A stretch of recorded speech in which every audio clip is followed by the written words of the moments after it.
kind of take smaller trips to test things out. And I'm sure we'll learn a lot during those times. And then hopefully at least 6 months to a year, really want to like be on the road full time. 6 months to a year. That's what everybody says. Are you an RV person?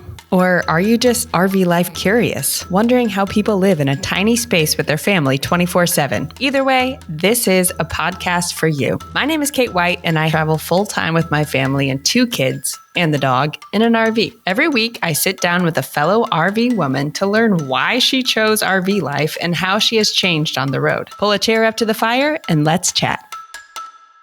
Hello, my friends and fellow RV queens. This is Kate White, your host, coming at you for the last time from Northern Michigan. If you are a frequent listener, you will know how much this place has stolen our hearts, but we are leaving this weekend to head south for the winter, and we're honestly kind of sad about it, but gotta move on before it gets too cold up here. Today, this is our season closer, you guys, and I'm so excited for you to meet my friend Reagan Brown. She reached out to me a few weeks ago and said she's considering RV life and asked me if I knew anything about Class C RVs or anyone that had one, and went down the communication trail from there. So since this season was opened with Brittany Proha, who just came off of RV life and has settled down into a house, I thought it would be super fun to end the season with someone who has captured the excitement of starting RV life. Oh my gosh. And this is like a young 20-something professional who's entrepreneurial and soulful and just excited to travel full time. It's just like emanating off her. And I can't wait for her to hit the road. So it was really cool to be able to capture the excited spirit that she has to get on the road, and also to capture her questions and concerns that she has for where they're at right now. Because, we all had those same feelings and questions at one point, and then you hit the road, and then it's just, you kind of forget that's how it was at the beginning. I loved this conversation so much. I think you will too. Let's get into it.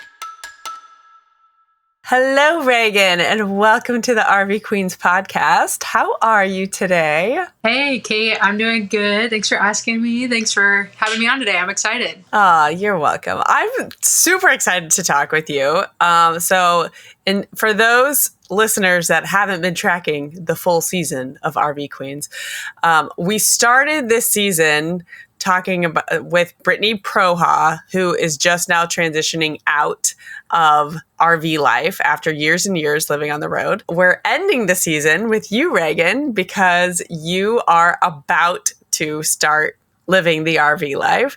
And so I wanted to capture like these two perspectives of, people at way different places in their life.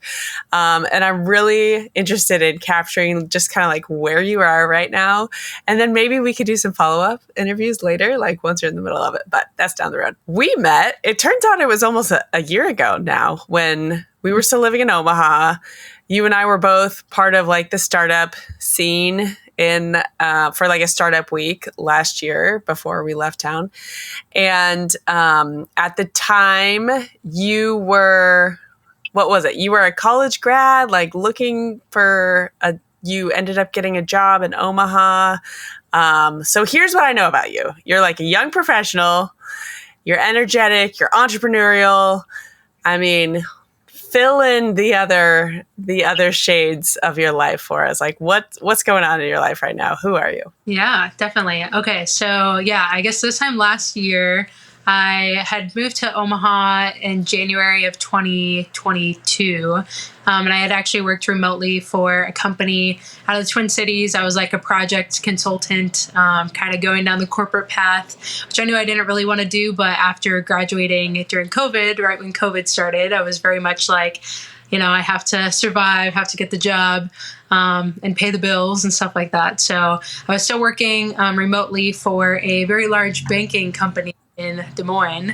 A lot of people probably know it, but working for them at the time. So I'd actually lived in Omaha for about 6 months before really getting out in the community at all, just because working remotely from home, I had a few friends that lived there, but I was very introverted or very like obviously new to the city, didn't know a ton of people. So I pretty much just stuck to my neighborhood, hung out with my friends, didn't really put myself out there too much. So like you were talking about with Startup Omaha Week last year, that was my first week of really working up the courage because, again, I was just kind of in this introverted place in life where growing up I was very extroverted. Now I consider myself more of like an ambivert or, more introverted to be. So it honestly took a lot of like courage. I went by myself to like all the events, didn't know anyone literally going into it, and met you there, met like a whole bunch of really awesome people, ended up getting a job out of it at a really cool startup in Omaha, which was great.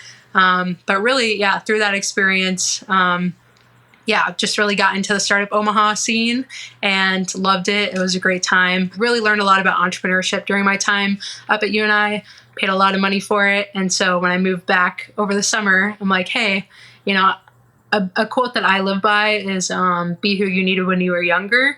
And so that's something when I came back, I'm like, this would have changed my whole life if I would have had something like this when I was a middle schooler or a high schooler even. We don't have like junior achievement or anything because it's so small down here. So we really have no entrepreneurial exposure until you really get to college. So kind of all that in mind, that's why I started Aspiring Entrepreneurs of Rural Iowa, which was my first official business in 2020. And kind of through that, what we do is we have camps during the summer where we have middle school and high schoolers learn about entrepreneurship, come up with a business idea, pitch it to their community. It's really cool. It's kind of like Shark Tank, but it just gives them an opportunity to research, what is entrepreneurship, learn about kind of a crash course of entrepreneurship, and then also find other kids who are around their age who are starting businesses, because that was a big thing, is like there's not a lot of people around here doing those kinds of things, right? So just showing them like, hey, even though no one else around here is doing it, like you can do it because other kids your age are doing it. You reached out to me a couple weeks ago on Instagram after like I don't know if we chatted off and on or not over the past year, but you reached out and said, hey, do you know anyone who lives in a Class C RV? And said you were thinking about RV life. Don't really know that many people that live in a Class C. So if any listeners do and want to be a sounding board for Reagan, please DM one of us. How are you going to keep all your business trains moving and do RV life? Like, where are you at in your planning? So that's a main reason actually why I've started the businesses that I have is I've known I've wanted to travel for a long time. Kind of like I said earlier, like probably since high school, middle school, definitely since college. So I also know I wanted to be an entrepreneur too. So as I've been starting these businesses, I'm like, okay, which ones can I actually travel with? Which ones can I actually do like on the road? So that's the nice part is, with all of my 3 businesses so far, they are either content creation, marketing related, or aspiring entrepreneurs. I can do camps for kids like anywhere. I definitely thought I would travel abroad before doing like RV stuff or staying in the US, but I have a lot of like family stuff going on right now, which is the main reason I moved back here. And that's the kind of draw for RVing in the next couple years. Like, I really want to start, my goal is by this time next year, start being full-time RV life. But yeah, that's kind of why I decided to do RV versus, start backpacking and going abroad and that was my original plan here in the US that you wouldn't even expect to like be here. There's so many cool places that most Americans never even visit. So that's a huge part of it too, is like, it definitely wasn't my plan A right now to do it this way. I thought it would be maybe later on in my 30s or 40s where I was going to go more down this route. But I'm excited. I think it'll be a good step as well to kind of prepare me to travel internationally, because you can't maybe tell as much right now. But if I was walking on the street, you would probably think I was like 17 years old. I look very young. And kind of with that, like, traveling abroad is like, kind of intimidating. I think if I would have jumped into it, like I was actually thinking of taking a gap year between senior year of high school and college. I think if I would have done it then, I would have just went for it. and figured it out. But now part of me is kind of like, I need to take self-defense classes. I need to live a life and travel a bit more before I go abroad, maybe to some of the places I want to go. How I've come to see it's like the easiest point of entry for people that are family focused, but also want to travel. So I could see it being a really good fit for you. And also, so many people that I've met on the road or even interviewed on this podcast travel around the US for several years. And then now they have their sights on international travel or mix and match, like they'll go away for like 3 months and then come back. And so I could definitely see how it could head that direction for you. Through the RV Queens podcast, through a lot of like social media and different things as I've been researching RV life, just all the different things I've heard people talk about with the kind of people that you meet at the camp, wherever you go. And that's a huge thing for me too, is like just meeting different people. That's like my favorite thing to do is learn about people's lives. And I feel like I just take lessons from people so deeply, where like people might think it's just normal, regular conversation. And I'm like, there's like a message in this for me of like the universe or God, whoever. Oftentimes I really do feel like it's something I either need to hear or something that like kind of shifts my life in a way I don't expect. But I just love meeting people from, all walks of life, different backgrounds and stuff that you definitely do not get in small town Southwest Iowa. So yeah, that's another draw. Class C is like the least. I've looked into a lot of different types, and like the big ones, I just don't know if I can handle that all by myself. Like Class C is even kind of big for me, but it's big enough that I can like bring my family or friends along if they want to come along for a trip. And van life, I kind of looked into that at first too, like maybe converting a van. But I actually, ironically, for being so short and so small, I get very claustrophobic, and I just think it would be too small for me. So I still need to research Class C more, but I've even seen people who have like converted ambulances or like all these cool, like even buses or short buses. Like there's so many different things you can do with it. But I think starting with a Class C versus like, I don't know if I'm able to convert anything yet, but yeah, that's kind of why I'm looking into that right now. First of all, before I move on, I have to say that note you made about taking in the lessons of people that you learn around you. It's interesting that you, even just like so far in your answers, you've talked a lot about always having an interest in travel, and clearly you're very entrepreneurial. And those two things, travel and entrepreneurship, I'm speaking both from experience, but then also just like observation of people I've met, books I've read, etc. Those two things are like the quickest paths to personal growth.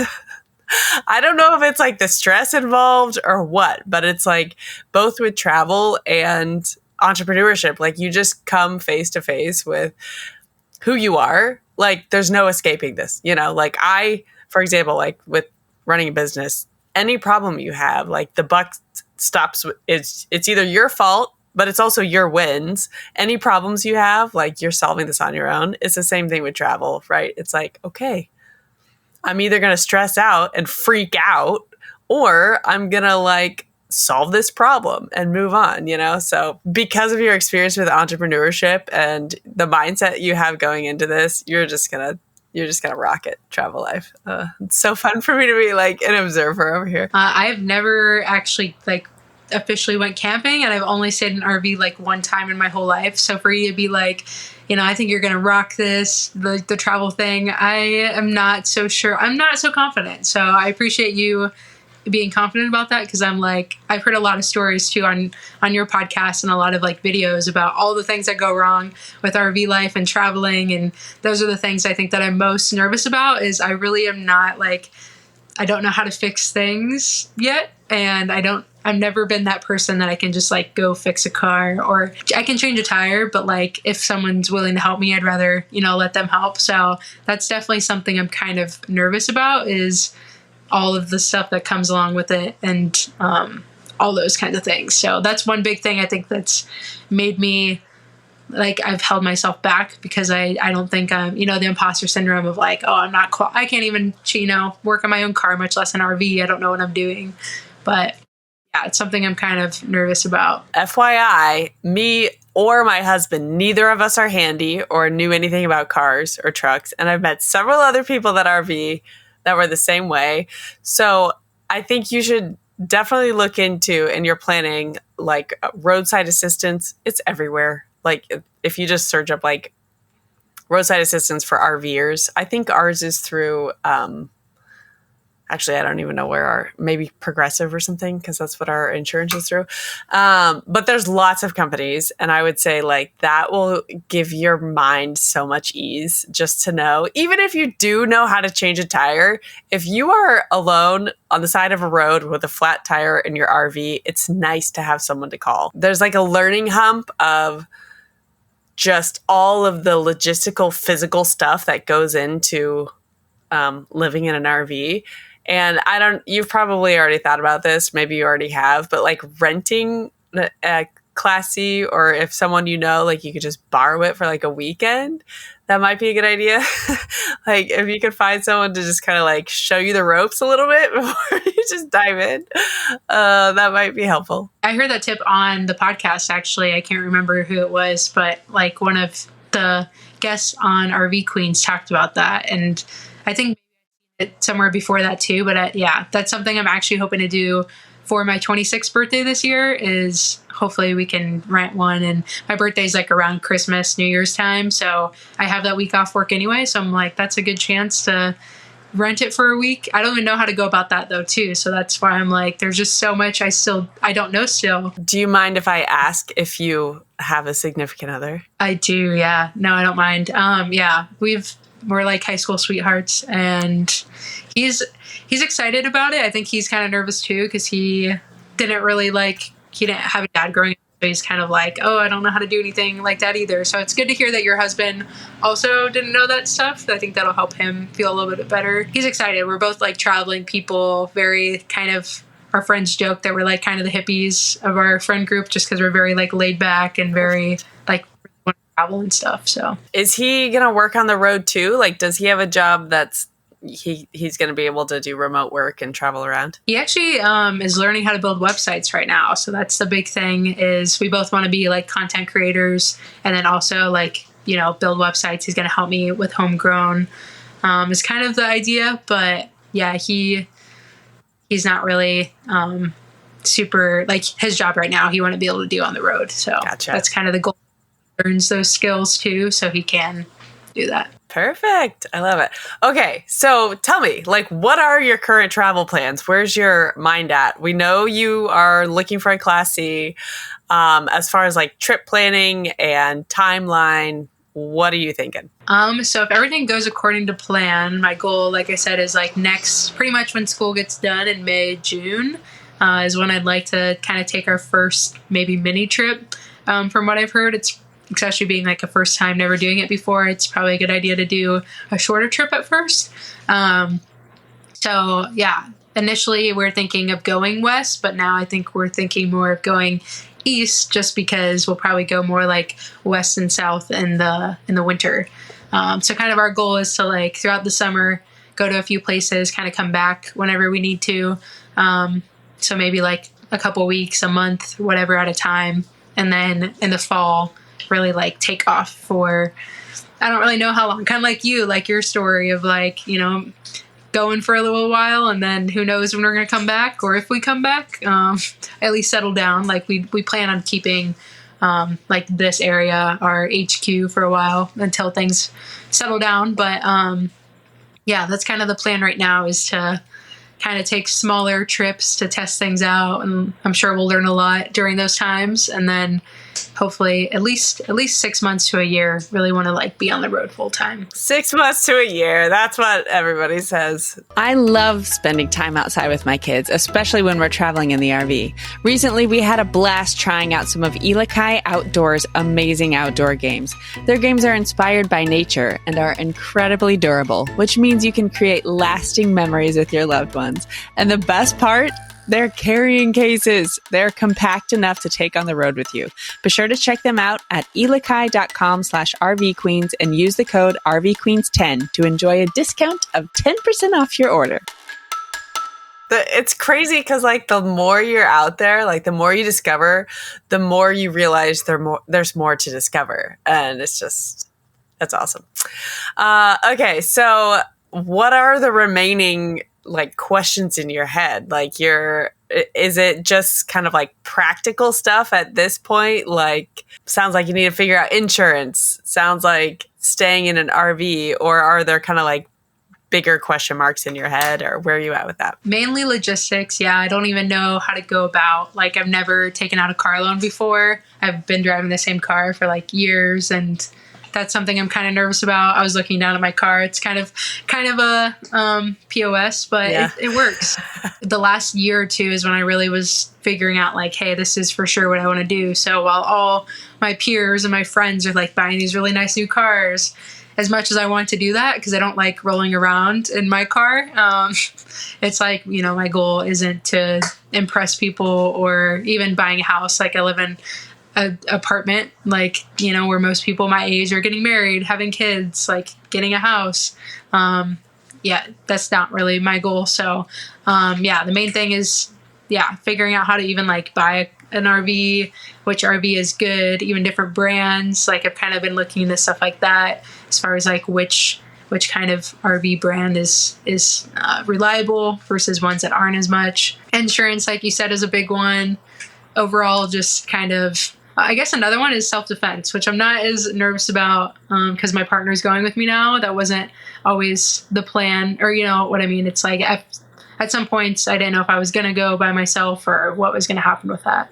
So at that time, I'm really like, well, I don't know how to defend myself. Like, what if something happens and, no one knows? Like, I'm scared to get kidnapped or abducted, I guess, since I'm an adult now. But I look like a child, so I'm scared to like get taken and nobody knows where I go. So self-defense was always a thing. I told myself in Omaha I was gonna learn self-defense, and I never did. I've done a few lessons, but the reason I thought of it was because we visited some friends in Louisville, Kentucky, and like it's like, they have like 4 kids and that are all school aged, and all of their kids do jujitsu and the parents do jujitsu. Like, they're very into it. And I had never done any kind of like martial arts, I guess. I don't know if that counts for that. The mom of that family, my friend Meredith, invited me to a women's self-defense, like jujitsu class. And it was awesome.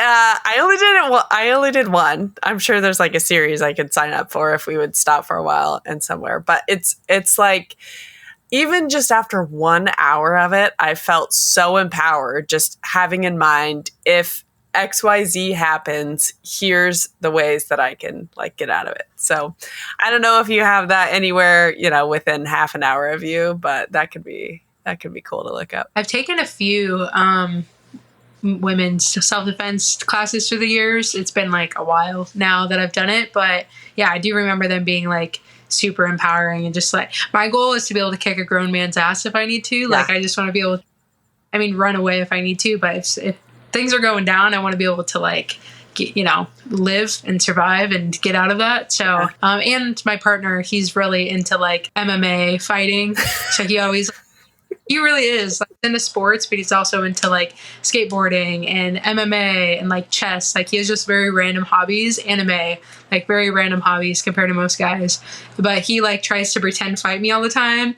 And I'm like, I should take this more seriously, because he probably could like teach me to fight. But when it's your partner, it's kind of like, I don't want to learn from you. I want a professional to teach me. He thinks he's a professional. Definitely not. So a couple things that really helped us as far as practical things, applying for a car loan. I'm pretty sure they'll just give those out, by the way. I would say, first of all, I'm not a financial advisor, so take all this with a really big grain of Himalayan salt. Okay, getting a car loan is way easier than getting like a house loan. Okay, you're going to have to hand over a bunch of paperwork and all that stuff, but you should shop around a loan to make sure you're getting the best rates. So there's a little piece of adulting advice in case no one else has told you that. Second of all, sign up for, they're all over the place, like some kind of roadside assistance, Good Sam. I know there's like a bunch of them. So just like find the one that you think fits the best. Third of all, trip planning. We were just told about this. We've been on the road for a year, and our friends just told us about this website called Road Trippers, roadtrippers.com, or it's like also an app, I think. They are not a sponsor, but if someone from Road Trippers is listening, reach out to me at Kate. Just kidding. It changed our travel planning in a huge way, because I used to be piecemealing together like Campendium, Google Maps, and I don't even know, like Facebook, or not Facebook, Full-Time Families group on Facebook. And I would just kind of like piecemeal, like, what do we think the best campground to end up at is? But Road Trippers is super helpful. The other thing, and this is probably more important than like those little practical advice, as far as your fear of being on the road, you are going to be able to tell when you're in a campground that's like not the greatest, or a situation that's not the greatest. Like, trusting your gut is something that I've learned in a very visceral way over the past year through living on the road. And it's happened to us, I think, 2 times. We've never felt like scared that we were in danger, or like, knock on wood. But there's been times when we would stop, and especially, I mean, we're traveling with young kids. And so I definitely have this like protective mode that I'm in, as a mom. But even like just you as a person, you're going to be able to tell if it's like a creepy feeling, like just move on and go find somewhere else to stay. And because there's always somewhere else to go. There's always like a Cracker Barrel parking lot, or like a Walmart, or another campground close by. Like, just move on if you're getting the creeps.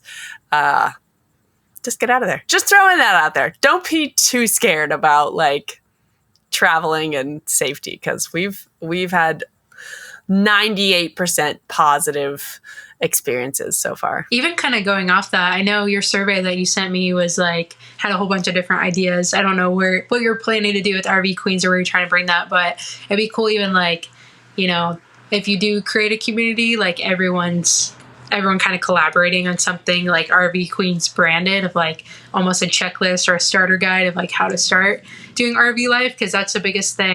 Like, I really wish, I'm sure it's coming, but I wish there was like a community right now, because I'm like, that'd be so helpful, especially in this phase right now of like, asking the questions of which brand of RVs is best, like Class C camper, like kind of giving all your tips. Like, I'm excited for that to come. I'm sure you have ideas and you're already working on that, but that's something where I'm just excited. Like, I've learned the power of mentorship from a young age, and like go to the people who have the results that you want and like learn from them. So even when I messaged you, a few weeks ago, it had been on my mind for a while, and I was going back and forth about like, not should I not message you, because I knew you would like respond and we're cool, like we know each other in real life, but more like, is this something, I don't know, it just feels more real, like when you reach out and you're like, I've kind of been planning. I've been doing the Pinterest and social media and YouTube, like we were talking about, but like, I'm actually, making this real, and it's just, exciting and also scary. I'm like so excited for you. I could just see how this is such a good fit for your personality. And when you were talking about like people your age that are like buying homes and buying cars and settling down, and you're like, I'm not in that phase of life. I mean, I was like 36, and me and my husband have never owned a house. We like never had like nice cars, like the vibe of like living kind of on the edge of what everyone else is doing. It's like pretty much everyone else I've met on the road. You just have to be willing to live outside the box and not really care like what anyone else is thinking about you. And I can already tell you've overcome that hurdle. Like, doesn't seem like it's on your radar. So good for you. I am an overcoming people pleaser and still care about what people think, but I'm working on it. I've come a long way. And that's like another thing that I appreciate about the podcast. So I was even hearing other people talk about that, is like, I can't remember again who it was or which episode, but like just talking about, like you were saying, living outside the box, or kind of going the opposite of what everyone else thinks is normal.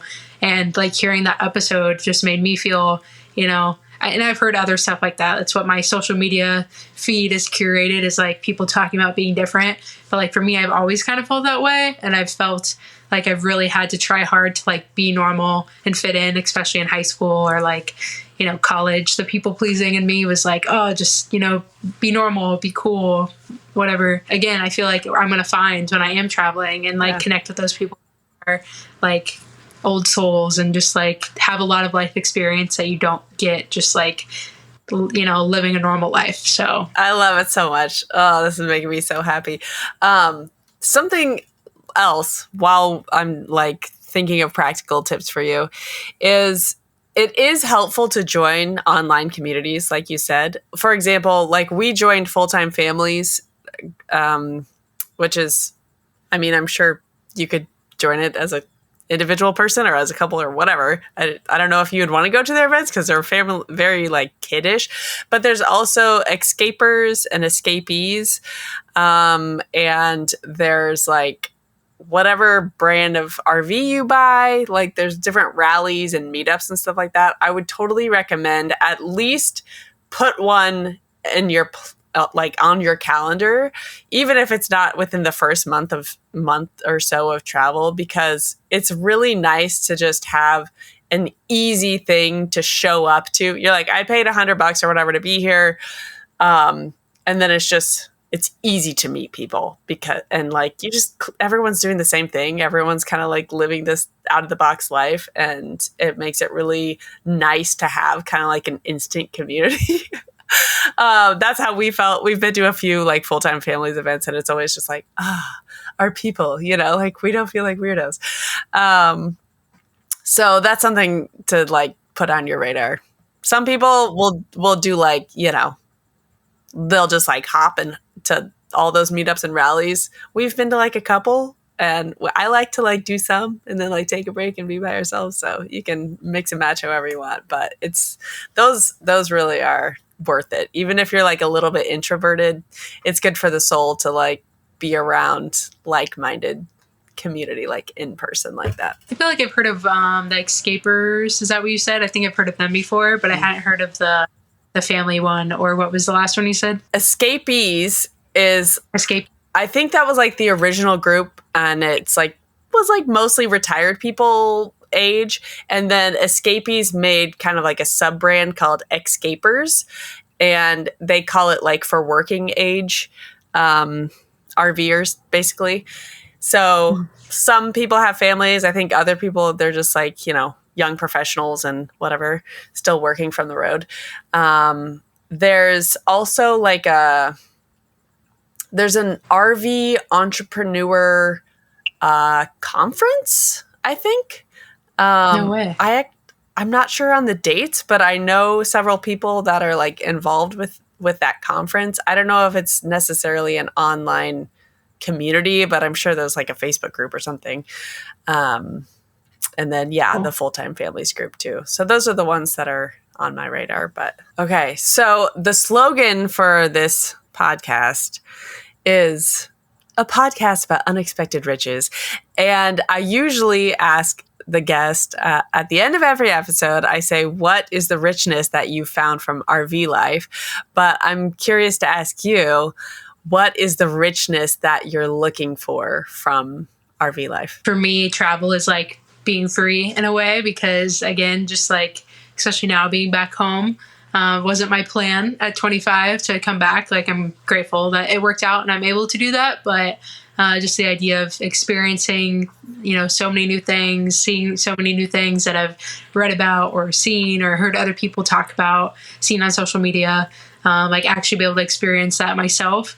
And just like make a ton of memories for whenever I do someday in the future, if we ever do settle down, or like do have kids, we can just like, either share that with them, like go back to these places and already have those memories and keep building on them, or, just have really cool stories to tell. And again, all the people I'm going to meet, like things like that is probably what I'm most excited about. And just adventure in general. Like it's funny. So my last name's Brown, and my family always jokes that we're the boring Browns. That's what my dad calls us. Always just like wanted to I'm an adventure person. Like even the smallest things, I'm like, let's make it a new adventure and make it a new game. Part of that is because I'm neurodivergent, I feel, but just make it exciting. And so that's, I think, really what I see starting to travel, especially RVing, as is like just a big adventure. And I have so many things on my bucket list, like just being able to start crossing those things off. So, well, we will be following your journey for sure. Will you share where people can connect with you online? It's tough because I have like a couple Instagram handles that aren't what I plan on using. So I don't know. Even my website is like my digital marketing website. I don't know like what the best place to direct people is. No, I think if you do social media management and building people websites and any of that, just put it out there what you have, because there's a lot of content creators that don't enjoy managing their own social media. So you might even get somebody reach out for the work that you do. So yeah, share your marketing website. Share, what's your Instagram handle, Reagan? The best one is probably Instagram handle is probably That's So Reagan Farlow. I can send that to you or spell it. Should I spell it? I don't know. Yeah, go ahead. Okay. So it's like That's So Raven, if anyone's seen that show, Yes. but instead of Reagan, Reagan, and then Farlow is my middle name, Farlow. So that's probably the best handle right now on Instagram. And then my website for my digital marketing agency is the Homegrown Creative.com. I think that's good. I'll put links in the show notes too. Those are normal words I feel like people can type in. The Homegrown Creative. That's awesome. Thank you so much for spending the time with me, Reagan. I'm so excited for you. I'm excited too. Thank you for having me on. This was awesome. And even just, again, talking about it today, I'm like more pumped up again. Like every once in a while, I'm kind of, I know it's coming, but like talking about it, like, yeah, I'm excited. All right, girl. I will see you on the road. Thanks for listening to the RV Queens podcast. If you would like to be on a guest on the show, click on the link in the show notes to the guest application. And if you would also please go ahead and subscribe to the channel and like the video, that would help us out a lot. Thanks a lot, and I will see you on the road. Oh, this is making me so happy.